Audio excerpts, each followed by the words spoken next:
By early 1997, Southeast Asia's rapid economic boom was overheating. Siravat Vorovit was one of many who thought the good times would never end.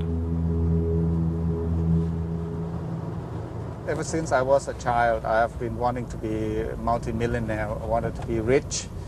I wanted to do something that no one has done. Build a luxurious condominium. I knew a lot of rich people.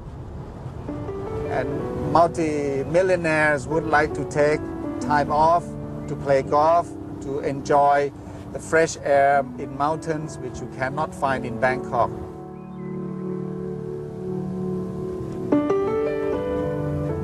I looked at the golf course. It was designed by Jack Nicklaus. I put my effort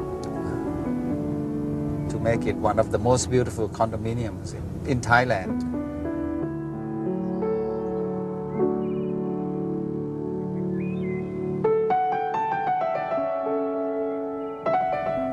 Still today, the mountains in the background with a fairway and a lake in front of the condominium. It's really beautiful. People were just buying apartments and condominiums just like, they were gambling. They were tempted by this easy money. They were tempted by this easy profit. During the 90s, Thailand had opened up its capital markets. For the first time, local businesses could borrow money from foreign banks, which offered lower interest rates. People would come and knock on your door and plead with you to borrow money, be they European banks or Japanese banks. They came and begged us to borrow from them. In just 4 years, loans to Thai businesses had tripled to over $200 billion. American and European governments encouraged the inflow of money. Oh yeah, we were strong advocates of opening up capital markets and the benefits that could flow therefrom, but we were also strong advocates at the same time, because we recognized the Thai, of developing the banking systems, developing the capital markets, and developing regulatory systems, none of which is easy.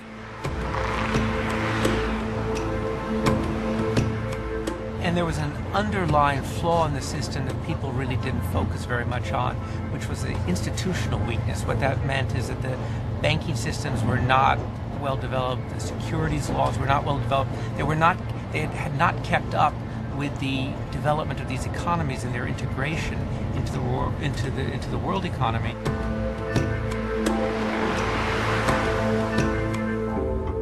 Thailand's central bank had kept its currency artificially high, fueling the speculative bubble. The International Monetary Fund, which acts as a bank of last resort to countries in financial trouble, began to worry that Thailand was heading for a fall. I went to Bangkok in May 1997. It was full of cranes everywhere, and it looked like the boom would never end. But there were very weak banks who were lending against the security of those buildings which were never going to be filled. Muang Thang Thani was a sign of the times, a new city built from scratch for 700,000 people. It was meant to be bigger than Boston, but almost no one was moving in.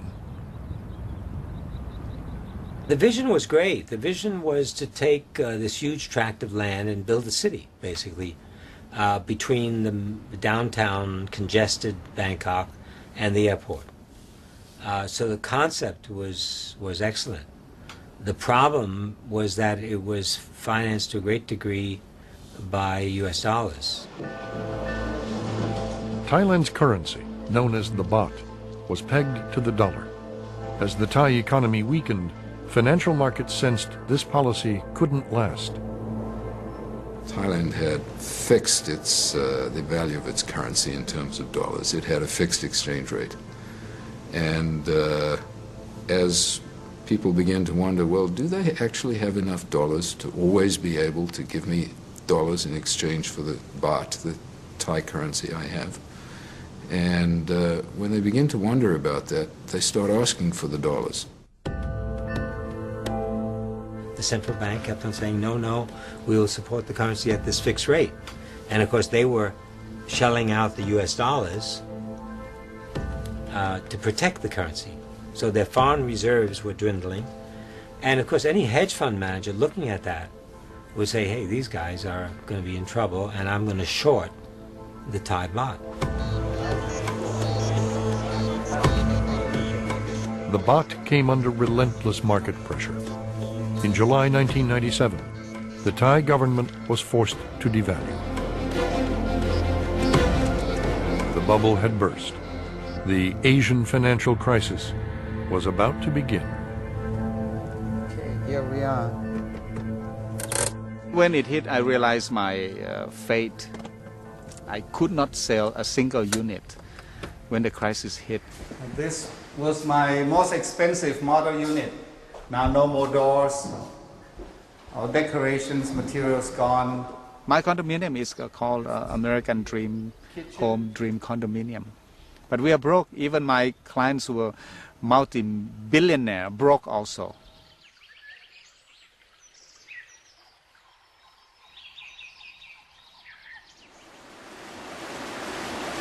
The economic shock reverberated through all levels of Thai society. When the economy went bad, my husband's salary was cut 30%. I was lucky I kept my job, but I didn't get a raise. To support our family, my husband had to find other work. Every morning he drives a motorcycle taxi. The cost of living was rising. Everything was going up.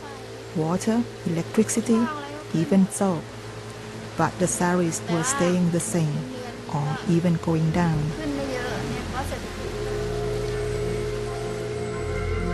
With its economy in a virtual free-fall, Thailand received an emergency rescue loan from the International Monetary Fund. When that didn't work, the Thai government asked Washington for even more help. No one imagined that an economy as small as Thailand's could spark a global crisis. Thailand is a very small economy. It doesn't have a lot of links, and it's not exactly in your backyard. In any event, the U.S. chose not to intervene in Thailand, thinking it was not going to spill over. Why would it? The contagion effects were not apparent to anybody, not just the administration. I think they misjudged the situation. And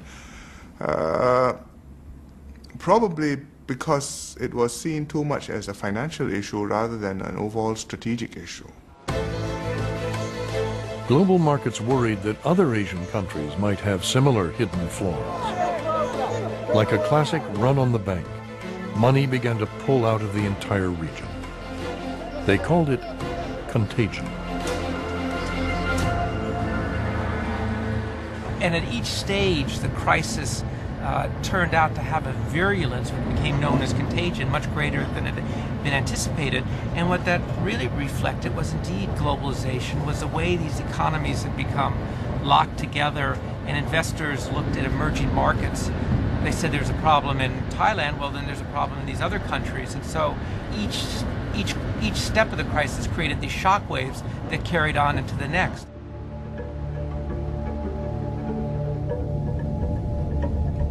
Contagion spread to Thailand's neighbors.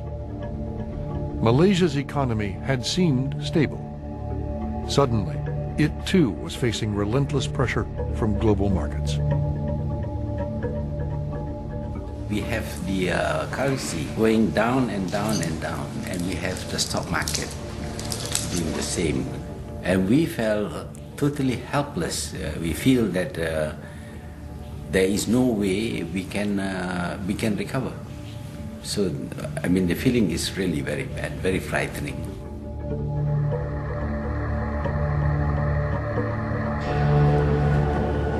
Contagion next hit Indonesia, the most populous country in the region. its government collapsed. Its cities descended into chaos.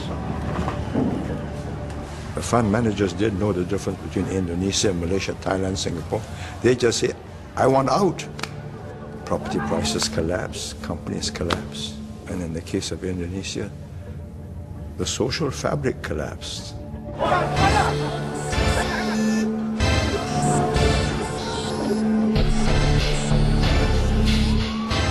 Churches have been burned, mosques have been attacked. They have killed each other. And it's all the fallout of an economic collapse. This was a new kind of financial crisis, unlike anything the International Monetary Fund had ever encountered. The IMF organized huge loans for Indonesia and other Asian nations, on the condition they cut government spending, raise interest rates, and eliminate corruption. You are the doctor going in to deal with a very sick patient. The public blames the doctor for the fact that the patient is sick, but the patient was sick to begin with.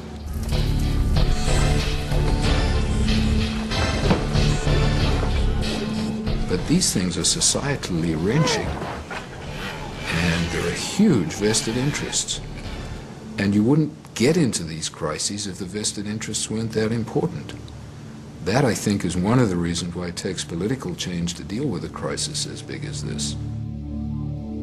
To some of the region's entrenched leaders, the IMF's conditions smacked of a new kind of colonialism. Presently, we see a well-planned effort to undermine the economies of all the ASEAN countries by destabilizing their currencies. In the old days, you need to conquer a country with military force, and then you can control that country. Today, it is not necessary at all. You can destabilize a country, make it poor, and then make it request for help. And for the help that is given, you gain control over the policies of a country. And when you gain control over the policies of a country, effectively, you have colonized that country. The market forces were simply too powerful for the IMF or any government to contain. In late 1997, Contagion reached Korea, one of the most successful economies in the world. It was unbelievable that the crisis has spread as quickly as to Indonesia and Korea within a matter of 6 months or 7 months. But the world was much more globalized than we thought it was at that time.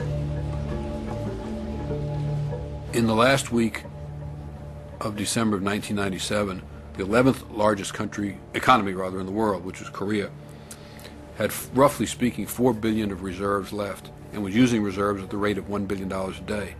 Well, it didn't take a great deal of quantitative insight to see that that was not a long-term viable situation.